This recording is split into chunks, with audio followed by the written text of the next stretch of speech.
Hello everyone, welcome back to History Exposed. Today our topic is the Aryan Invasion Theory. Well, what is the Aryan Invasion Theory? The Aryan Invasion Theory that was made by Max Muller, a German researcher in the 1850s, states that an ancient European migration that occurred between 1800 to 1500 BCE into the Indian subcontinent that caused a sudden genetic change in the Dravidian race due to this migration.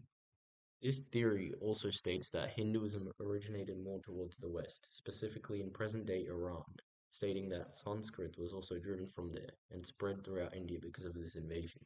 Sounds believable due to the temples and such that have been found in Iran, right? However, there are very little Hindu temples that remain in Syria, Iran, and such to be held as evidence, but the temples that remain in India is a lot older than what exists towards the west.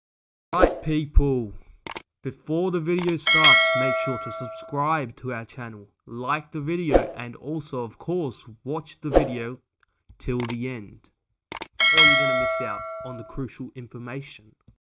Is this theory closer to the truth or not? This invasion has very low volume of evidence. There are also very little archaeological surveys that can be used as evidence, as well as having no sites of mass graves and ruins in India. However, to prove this theory wrong, there are many sources and proper archaeological surveys to prove this didn't occur. One of which is about the Yamnaya tribe, located in the Russia-Ukraine provinces. These tribals were horse rider hunter-gatherers, who were tall, muscular, and had black hair. The Yamnaya tribe had caused mass reset on the genetic make of the European settlements by killing most European men and reproducing with the women, which has a lot of proof about this event even today. The Yamnaya physical features are very visible in modern-day Europeans, especially of those who are from Northern Europe, which was mostly affected during these invasions. You also find an overnight change of artifact styles, as well as finding many mass graves of Europeans with no proper burials. So a clear indicator of invasion. Now, a lot of people may argue that the Yamnaya tribe may have also invaded India and changed the genetics of most Indians. However, it has been found that after the Out of Africa movement had happened, most humans settled into the Indian subcontinent for a few thousand years, where some had left the region such as the indigenous Australians.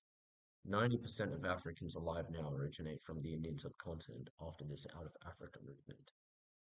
During the stay in the Indian subcontinent, many genetic groups were formed, some moving into Europe and into East and Southeast Asia.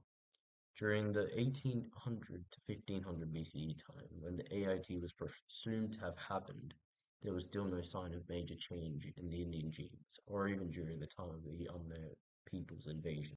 Another reason to this theory being fake is that there are clearly no mass graves that originate from those times, as well as no change in artifacts that were made.